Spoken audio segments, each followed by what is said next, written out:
মহারাষ্ট্রের নাসিক শহর একটি অত্যন্ত পুরনো ঐতিহাসিক শহর, যা কিনা আমাদের রামায়ণের সঙ্গে ওতপ্রোতভাবে জড়িত। কথিত আছে ভগবান রাম, লক্ষ্মণ ও সীতা বনবাসে থাকাকালীন বেশ কিছুদিন এখানেই কাটিয়েছিলেন। চলুন আজ এই ভিডিওর মাধ্যমে নাসিক শহর আমরা ঘুরে দেখব। আমরা দুর্গাপুর থেকে নাসিক এসেছিলাম 12321 হাওড়া মুম্বাই মেলে এবং নেমেছিলাম নাসিক রোড স্টেশনে এবং উঠেছিলাম এখান থেকে 40 কিলোমিটার দূরে ত্রম্বকেশ্বরের গজানন আশ্রমে। এই গজানন আশ্রমের ভিডিও যারা এখনো দেখেননি তাদের জন্য আমি ডেসক্রিপশন বক্সে লিংক দিয়ে রাখবো, আপনারা দেখে নিতে পারবেন। চলুন তাহলে ভিডিওটা শুরু করা যাক। আজকে এই গজানন আশ্রমে আমরা রয়েছি। আজ সকালবেলা আমরা ঘুরবো আজকে নাসিক পুরো। তা নাসিকে কি দেখার আছে সমস্ত কিছু আপনাদের সাথে শেয়ার করব। আর ব্রেকফাস্ট করে নিলাম আমরা এই গজানন আশ্রমেরই প্রসাদ ঘরে, তো খুবই ভালো ছিল, আপনাদেরকে দেখালাম। এখন চলুন আমরা যাচ্ছি নাসিক ঘুরতে। কোথায় কোথায় যাই, কি দ্রষ্টব্য জায়গা আছে সব আপনাদের সাথে শেয়ার করব। চলুন তাহলে সঙ্গে থাকুন। সেদিন প্রথমেই আমাদের রাস্তায় পড়েছিল অঞ্জনারী পর্বতে হনুমানজির মন্দির।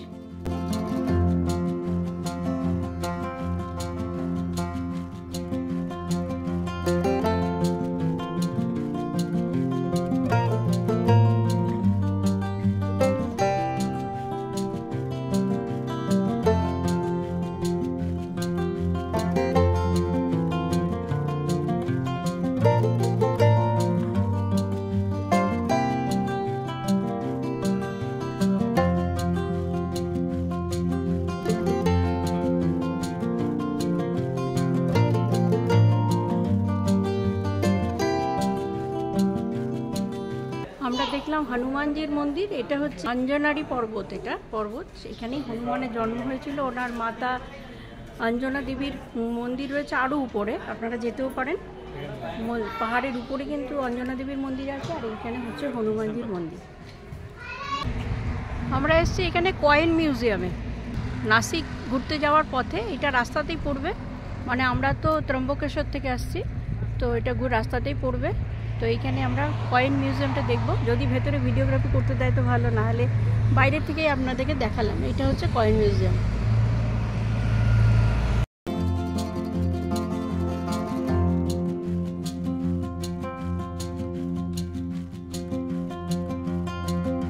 আসলে এই কয়েন মিউজিয়ামের কিছু ছবি আমি তুলে ধরি আপনাদের জন্য।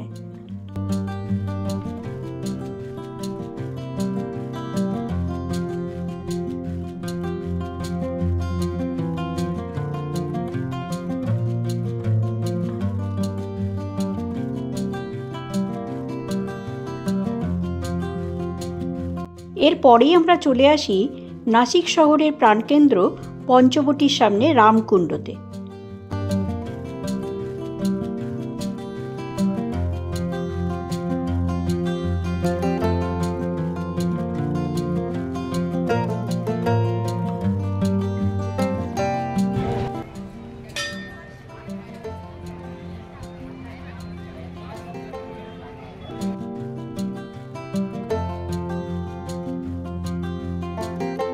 কথিত আছে বনবাসের সময় ভগবান রাম ও ভাই লক্ষ্মণ এই রামঘাটে স্নান করতেন।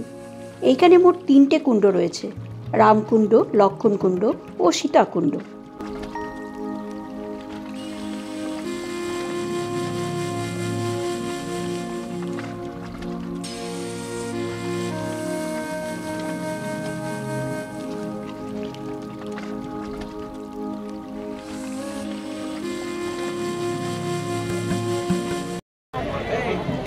আমরা প্রথমে এসেছি রামকুণ্ড।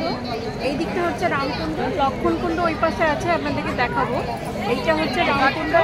কথিত আছে রামচন্দ্র এখানেই নাকি বনবাসের সময় এইখানেই নাকি স্নান করতেন, সেই থেকে এটা রামকুণ্ড হিসাবে পরিচিত। প্রচুর ভক্ত সমাগম, খুব সুন্দর জায়গা। তাছাড়া এখানেই 3টে নদী অরুণা, বরুণা ও গোদাবরীর সঙ্গম রয়েছে, তাই একে ত্রিবেণী সঙ্গমও বলা হয়।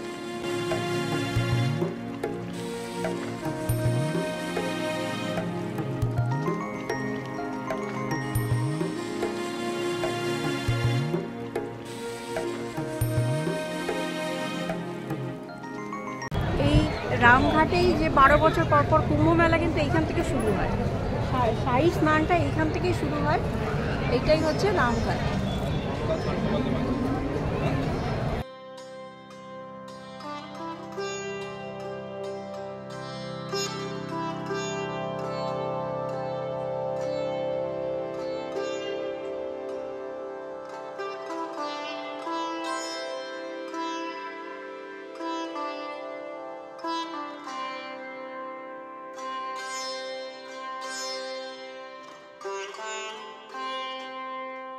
রামকুণ্ড দেখে নিয়ে আমরা চলে এলাম শ্রী কপালেশ্বর মন্দির, যেটি রামকুণ্ড থেকে মাত্র 50 মিটার দূরেই। भगवान शंकर चेले बन गए, नंदी गुरु बन गए। भगवान के आगे नंदी नहीं, भगवान खुद चेले है। तो जो लेडीज़ को बच्चे नहीं होते शादी होने के बाद 5 साल, 8 साल, 12 साल, 14 साल, लास्ट 16 साल, शनिवार के दिन बड़ी लंबी लाइन रहती है।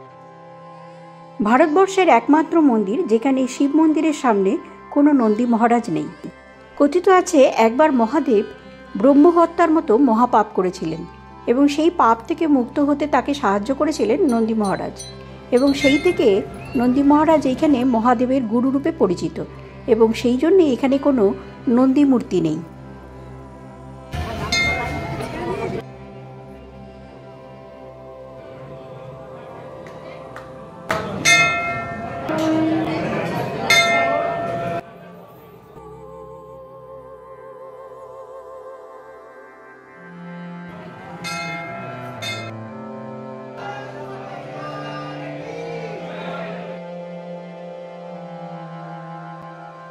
এরপরেই আমরা দেখতে পেলাম 250 বছরের পুরনো রামরথ, যেটি বালাজি বাজিরাওয়ের সময় থেকে রয়েছে।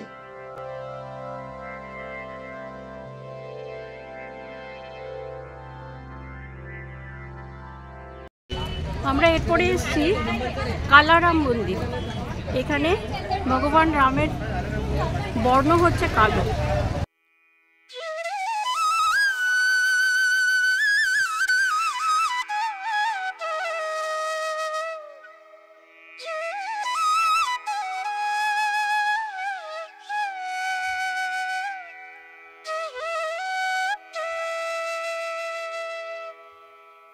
কালারাম মন্দিরের মূর্তি গোদাবরী নদীতে স্বয়ম্ভূ হিসেবে পাওয়া গেছিল এবং বলা হয় প্রায় 2000 বছরেরও বেশি পুরনো এই মূর্তি।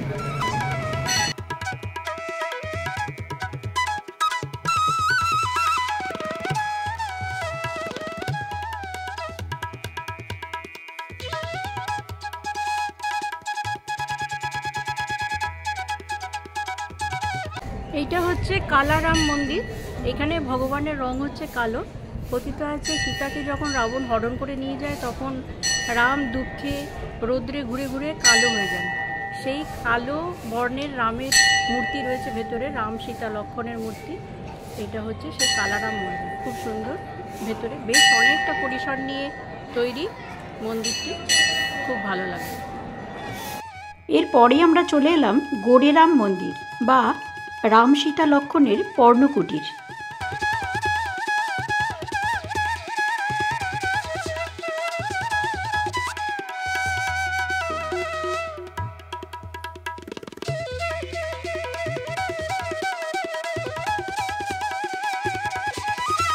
আমরা এসেছি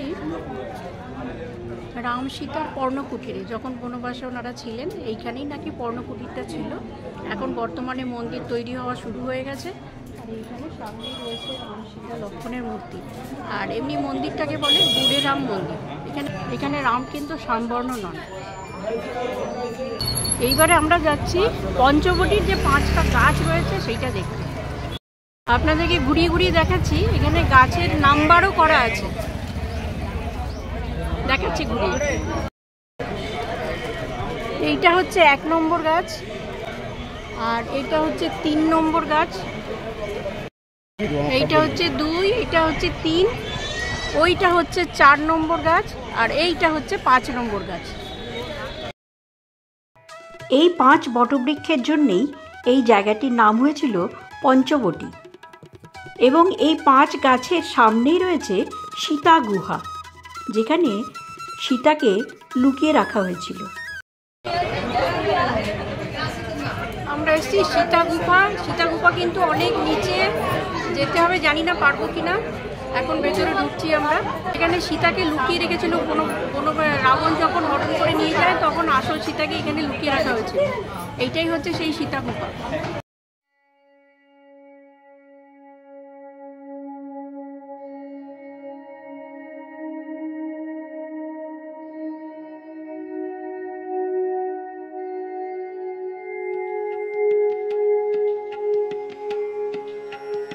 সীতা গুহার ভেতরেও রয়েছে রাম, সীতা, লক্ষ্মণের মূর্তি।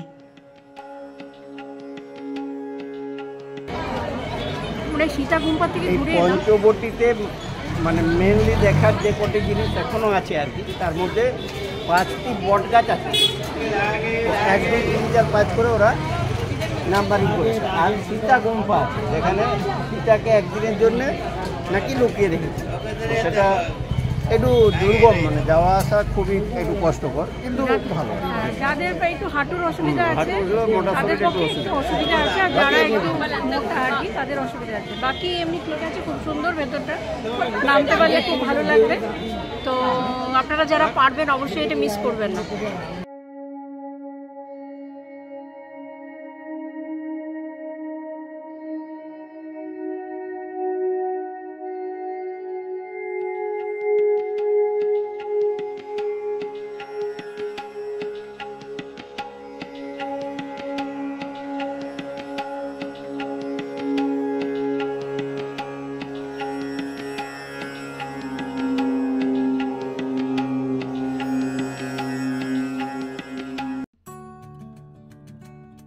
এরপরেই আমরা চলে আসি তপবন, যেখানে রয়েছে লক্ষ্মণ মন্দির, এবং কথিত আছে এইখানেই নাকি লক্ষ্মণ সুপর্ণাকার নাক কেটে দিয়েছিলেন, এবং সেই থেকে এই জায়গার নাম হয় নাসিক।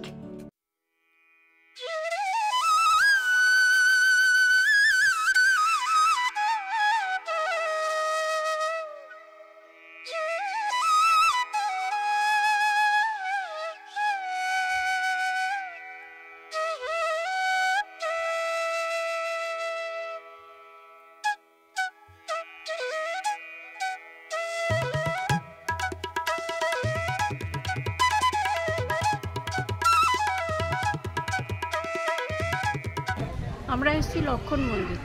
কথিত আছে এইখানেই নাকি লক্ষ্মণ সুপর্ণাকার নাক কেটে দিয়েছিলেন। সুপর্ণাকা সুন্দরী মহিলার বেশ ধরে যখন লক্ষ্মণকে বিবাহের করেন, তখন লক্ষ্মণ তার নাক কেটে তার বিরোধিতা করেছিলেন। এইখানে নাকি সেই জায়গা, এবং সেই থেকে এই জায়গার নাম হয় নাসিক। তো এখানে একটা লক্ষ্মণ মন্দির আছে, আর এই সেই চত্বরটা এখানটা। চলুন, মন্দিরটাও আছে ওপরে, দেখাবো।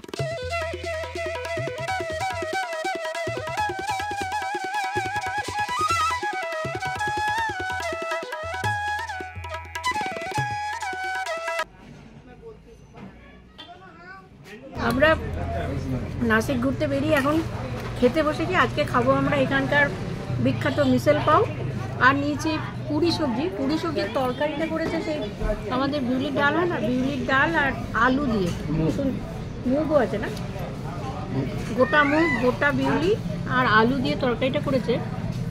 ভালো হয়েছে খেতে, বেশ সুন্দর হয়েছে। এইটা হচ্ছে মিসেল পাও, এর সাথে আছে একটা এই পাও, আর এটা বলে রসা, আর এটার মধ্যে সমস্ত কিছু মেশানো আছে, ওই ডাল, তারপরে সেওই ভাজা, এসব মেশানো আছে। আর তার সাথে তো লেবু, শসা, লেবু, পেঁয়াজ তো দিয়েইছে। কেমন খেতে?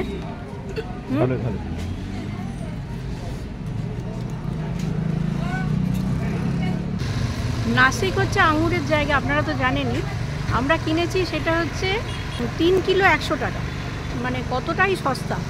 তো আমরা কিনেছি, প্রচুর মিষ্টি দেখলাম।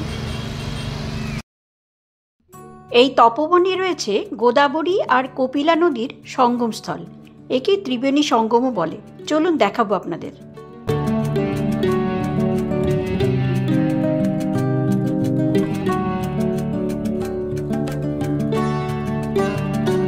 এই তপবনে রয়েছে কপিলা আর গোদাবরী নদীর সঙ্গম। এইটাই হচ্ছে সেই জায়গা। এখন কিন্তু খুব একটা জল নেই, তবু আপনাদেরকে একটু ঘুরিয়ে দেখাচ্ছি।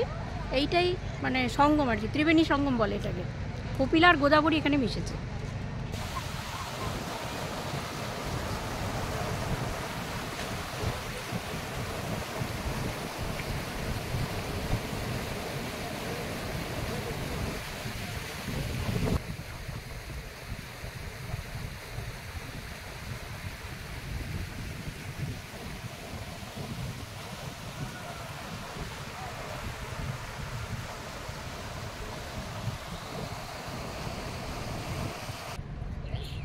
এই যে নদীটা, এইটা হচ্ছে কোকিলা নদী। আর ওই পাশে যেটা আমরা দেখে এলাম আগে, ওইটা হচ্ছে গোদাবরী। আর এইখানে এসে সঙ্গমটা হয়েছে। এইটা হচ্ছে সঙ্গম। চলো সামনের থেকে আরো দেখাবো ভালো করে আপনাদেরকে।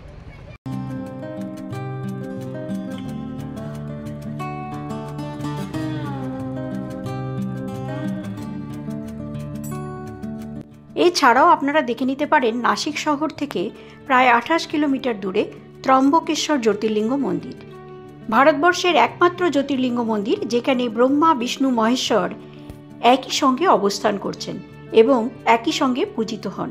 এই ত্রম্বকেশ্বর মন্দিরের ভিডিও যারা এখনও দেখেননি তাদের জন্য আমি ডেসক্রিপশন বক্সে লিঙ্ক দিয়ে রাখবো, আপনারা দেখে নিতে পারেন।